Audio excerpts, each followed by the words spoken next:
Jesús, el Cordero de Dios. Al día siguiente, Juan vio a Jesús que se acercaba a él y dijo: Aquí tienen al Cordero de Dios, que quita el pecado del mundo.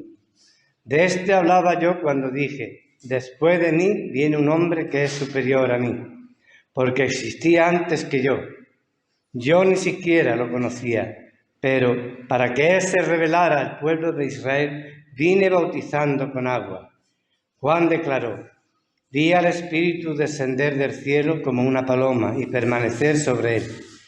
Yo mismo no lo conocía, pero el que me envió a bautizar con agua me dijo: aquel sobre quien veas que el Espíritu desciende y permanece es el que bautiza con el Espíritu Santo. Yo lo he visto y por eso testifico que este es el Hijo de Dios. Al día siguiente, Juan estaba de nuevo allí con 2 de sus discípulos. Al ver a Jesús que pasaba por ahí, dijo: aquí tienen al Cordero de Dios. Cuando los 2 discípulos le oyeron decir esto, siguieron a Jesús. Jesús se volvió y al ver que los seguían les preguntó: ¿qué buscan? Rabí, ¿dónde te hospedas? Rabí significa maestro. Vengan a ver, les contestó Jesús. Ellos fueron, pues, y vieron dónde se hospedaba, y aquel mismo día se quedaron con él. Eran como las 4 de la tarde. Andrés, hermano de Simón, Pedro, era uno de los 2 que al oír a Juan habían seguido a Jesús. Andrés encontró primero a su hermano Simón y le dijo: hemos encontrado al Mesías, es decir, el Cristo. Luego lo llevó a Jesús, quien mirándolo fijamente le dijo: tú eres Simón, hijo de Juan, serás llamado Cefás, es decir, Pedro. Amén.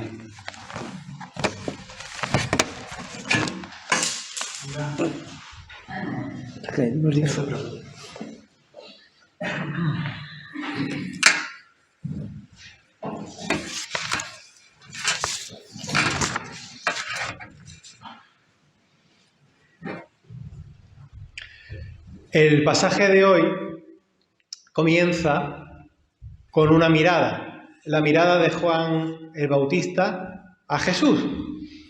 Cada uno de nosotros también tenemos nuestra mirada hacia Jesús, ¿no? Una mirada por la cual entendemos quién es Jesús, ¿no?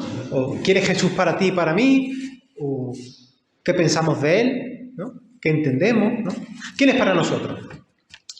Dice el texto que Juan el Bautista vio venir a Jesús que caminaba hacia él, como también camina hacia nosotros, hacia cada uno de nosotros. Me perdonáis que sea alegórico, pero es que es verdad. Y al verlo venir, Juan da un testimonio público respecto a Jesús. He aquí, este es el Cordero de Dios que quita, que elimina el pecado del mundo. No es el que explica el pecado del mundo. No es simplemente el que señala el pecado del mundo, aunque como voz profética lo hizo. Es algo más. Algo necesario que va a cambiar esta realidad hacia otra nueva, el reino de Dios. Es el que quita el pecado, el mal, y lo asume en términos tradicionales, y no solamente tradicionales, lo asume, lo carga y lo lleva encima, asume nuestra realidad condicionada, la lleva. Durante la historia del cristianismo se han buscado explicaciones mejores o peores para describir esto. Pero es así, es el Salvador, el que redime, el que restaura.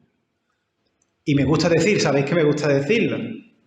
No es el Cordero que los seres humanos ponen para aplacar la ira de un Dios vengativo. Es al revés. Es el Cordero que el mismo Dios pone. Es más, Él mismo se pone en Cristo para nuestra acogida, para nuestro recibimiento salvífico. Es la solución que pone Dios. Para nuestro perdón, para nuestra restauración, para la solución del mal. No solamente, cuando digo del mal, digo no solamente del nuestro, ¿no? De nosotros, sino de la creación. El escatón es esto, ¿no? Quita el pecado del mundo. Por tradición, y porque es importante también, evidentemente, hablamos muchas veces del pecado personal. Y de hecho la gente de la calle, la gente del mundo, la Iglesia nada más que hablan del pecado, ¿no? Y es verdad que a veces se ha puesto un acento, no sé, como muy acusativo en esto, ¿no? El pecado personal. Pero es que el pecado es algo más que eso. El pecado es como la pompa en la que estamos todos dentro, como lo que nos envuelve, la realidad donde estamos.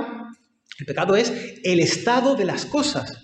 El pecado es dónde está sumergida la existencia, ¿no? Lo que antiguamente, y no tan antiguamente, se llamaba la caída, ¿no? El estado que nos tiene condicionado. Y que nos tiene condicionado de manera que nos desvía y nos lleva a hacer el mal que no queremos hacer, como decía Pablo, en vez de hacer ese bien que queremos hacer. Pero Cristo es la solución. Es la solución a esta condición que nos tiene pillados. Y aquí Juan el Bautista, como también viene haciendo la Escritura, una idea, una tipología, un tipo, una prefiguración, un concepto de Cristo como un cordero sacrificial. Pero no es un cordero más, evidentemente. Aquí hay algo especial. No hace falta ser muy listo. Es el definitivo. El que borra todo. Pero no es un botón de reset, ¿no? Como cuando tienes estas maquinitas que tienes que resetear, que no funciona y le das a reset y ya empieza todo de nuevo, ¿no? No es un reset que lo reinicia todo, como si todo estuviera nuevo. No es tampoco como cuando tienes el ordenador lo tienes que formatear y dejarlo nuevo otra vez, ¿no? Es algo más. Por seguir utilizando la metáfora informática, aunque suene muy cutre, es por un lado es el antivirus, pero por otro lado es la actualización del sistema. Es para una actualización ya definitiva, perfecta, que ya no necesita más actualizaciones, ¿no? Hacia una nueva realidad, ¿no? Los cielos nuevos y la tierra nueva. Es verdad que era cutre, la metáfora era cutre. Se queda corta, es que no... Solo en este Evangelio de Juan aparece la identificación de Jesús como el Cordero de Dios. Así, con estas palabras. Los otros evangelios no aparecen estas palabras, pero el concepto sí está descrito de otra manera en los otros evangelios, porque se está evocando, y ya lo veréis también, esas lecturas de Isaías, del siervo sufriente que hemos leído antes. Llevamos varios domingos leyéndolas. Jesús es ese siervo sufriente que asume en su persona el sufrimiento de Israel.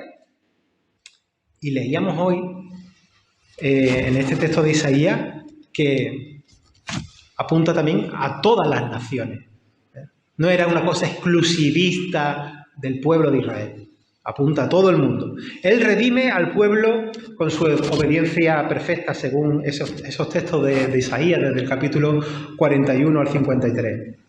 Y es precisamente en estas porciones de Isaías, en el capítulo 42, versículo 1, Dios dice: este es mi siervo. Además, este es un pasaje que, bueno, os va a sonar. Este es mi siervo, yo le sostendré, mi escogido, en quien mi alma tiene contentamiento. He puesto sobre él mi espíritu. No suena porque es la voz que se escucha en el bautismo de Jesús, ¿no? Más o menos. Donde Jesús se pone como uno más a la fila con nosotros, identificándose con nosotros, asumiendo nuestro problema humano con el que luego va a cargar. Juan el Bautista, al decir que Jesús es el Cordero de Dios, también está, porque tened en cuenta una cosa, la gente que está escuchando toda esta referencia, viven en ese contexto donde toda esta referencia la tienen muy fresca, la usan todos los días. Nosotros, que somos cristianos de Biblia diaria más o menos, las tenemos ahí, pero a veces nos cuesta más trabajo que a ellos. Y la gente, Juan el Bautista cita también, o no cita, pero alude a Isaías 53:7, que cuando el siervo sufriente de Dios, esa figura mesiánica, aparece como un cordero manso, ¿no? Y además el texto nos suena de Semana Santa, que se utiliza mucho, que angustiado él, lo leo, y afligido, no abrió su boca, como un cordero fue llevado al matadero, como una oveja delante de sus trasquiladores, enmudeció, no abrió la boca, ¿no? La gente comprendía estas alusiones, o por lo menos pillaba algo, ¿no? Además, Juan el Bautista hace el apunte de que Jesús era antes que él, primero que él. No sé hasta qué punto Juan el Bautista estaba iluminado en ese momento para darse cuenta, ¿no?, de ese rasgo de quién tenía verdaderamente delante, ¿no?, como preexistente incluso, ¿no? Y él mismo explica que él, o sea, Juan explica de sí mismo que su función era ir bautizando con agua, ¿no?, abriendo camino sencillamente, bautizando con agua, haciendo un llamamiento a la conversión al reino de Dios. Y es en este caso también, otra vez, testimonio de Juan, al menos en este Evangelio, en los versículos 32 y 33, el hecho de ver descender el Espíritu sobre Jesús. Eso es Juan el que tiene esta visión, ¿no? Aquí en este Evangelio se expresa así. Y Juan señala a Jesús como Cordero y solución de Dios para el pecado del mundo, y añade que el Espíritu de Dios está posado en Jesús para esta tarea extraordinaria, en el que Jesús bautice, no ya con agua como él hacía, sino más profundamente en las personas, con el Espíritu Santo. Todo esto, hasta aquí, ¿no?, que estamos leyendo, ¿no?, todo esto es el testimonio de Juan el Bautista, ¿no?, lo que él afirma sobre Jesús. También es el mismo testimonio que nosotros confesamos de Jesús, ¿no? Lo mismo que reconocemos, lo mismo que predicamos. Solo que nosotros lo hacemos pues desde nuestro lenguaje, nuestra comprensión y tal, ¿no?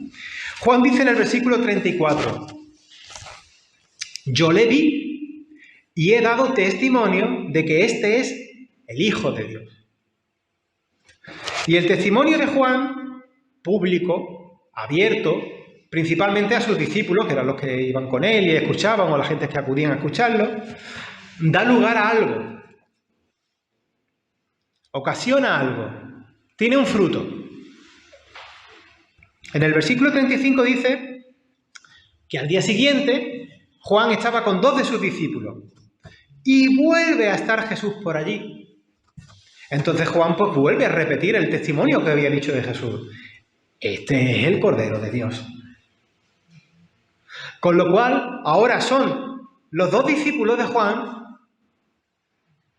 quienes, escuchando esto, teniendo estas referencias de Jesús, quieren conocer a Jesús. Dice el texto que le siguieron. Aquí encontramos lo que va a ser una palabra clave en nuestro discipulado. Y le siguieron, seguir a Jesús, seguir su camino, seguir sus pisadas, seguir sus acciones, sus actos, seguir su palabra. Y viendo que siguen a Jesús, ¿no?, viendo a Jesús que le siguen, él le dice, ¿qué buscáis?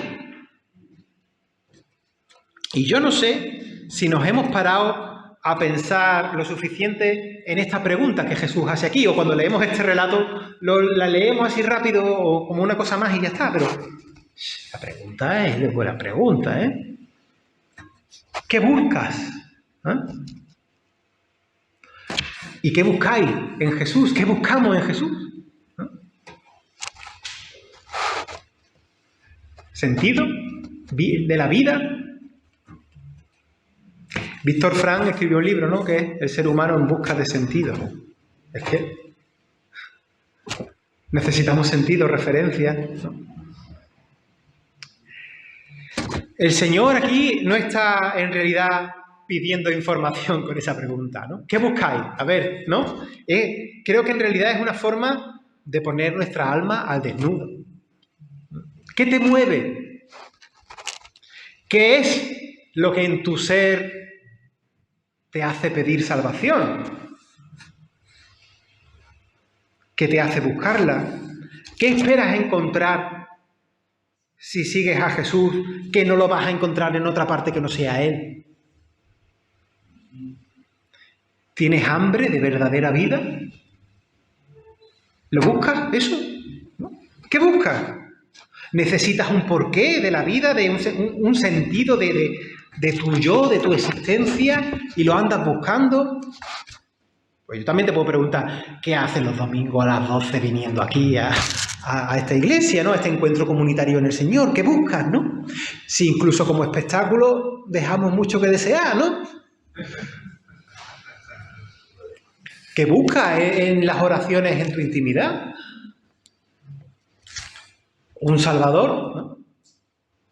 Al que promete paz, al que promete restauración, al que tiene palabras de vida eterna y auténtica. ¿Buscas salud en mayúsculas, no?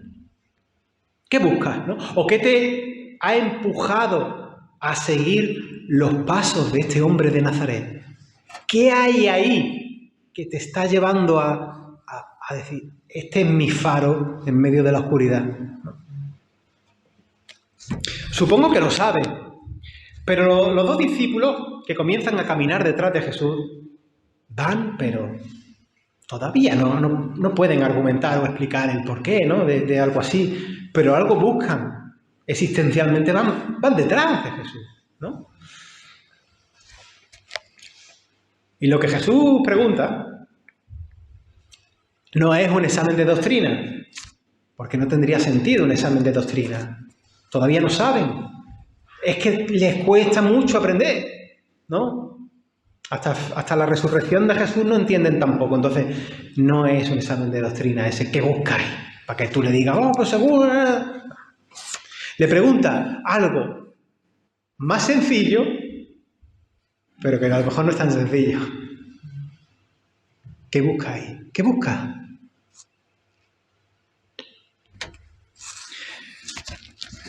Entonces nos quedamos nosotros también delante de esta pregunta, ¿no? Torpemente podemos decir, a ti, Señor, a ti. Te buscamos a ti. Aunque no lo sepa argumentar en condiciones. Aunque tengo la cabeza muchas veces llena de otras cosas. De todo. De noticias, de preocupaciones, de trabajo, de esto, de lo otro, de vídeos de gatitos, del TikTok. Tengo la cabeza llena de tantas cosas. No sé explicarlo. Te buscamos a ti. Te buscamos a ti. Y en medio del ruido de la sociedad, de tantas cosas que nos llegan, en medio del desorden mental, porque ya vuelvo a decir lo del teléfono, ya mi cabeza no funciona igual que en la época en la que no teníamos teléfono inteligente. Yo ya no pienso igual o no, yo tengo ahí algo ahí. Pues en medio del desorden mental y de todo, te buscamos a ti. Te seguimos a ti. Es como... hay una frase del teólogo Karl Barth que decía, Cristo es la respuesta. ¿Cuál es la pregunta? ¿No? Pues da igual la pregunta a nivel de la existencia del pecado, de todo, de la vida. La respuesta es Jesús. Te buscamos a ti. Tú eres la respuesta. Ya, no sé más. ¿No? Yo sé, Señor, que tú eres la respuesta. Y por eso camino contigo. Y por eso te sigo.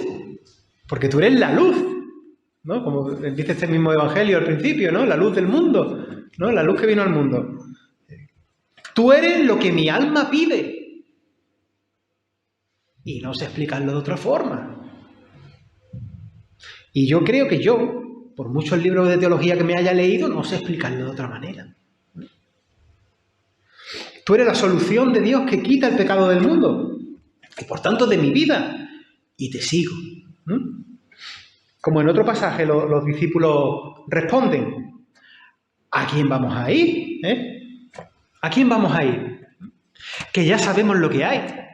Ahora no digo como los discípulos, digo como nosotros, que también somos discípulos, pero no en el pasaje. ¿A quién vamos a ir? Si ya estamos pasados de vuelta de esto, de lo otro, de lo que dice no sé quién, de lo que dice tal ideología, de lo que dice tal información, de lo que dice tal gurú, no sé. Mira, si solo tú tienes palabra de vida eterna.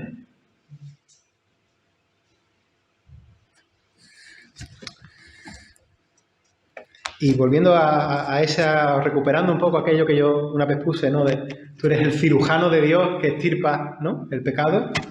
¿A dónde voy a ir? Sino a tu clínica, ¿no? Soy un poco cutre con las metáforas, pero es verdad, ¿no? Bueno, pues, Soli Deo Gloria.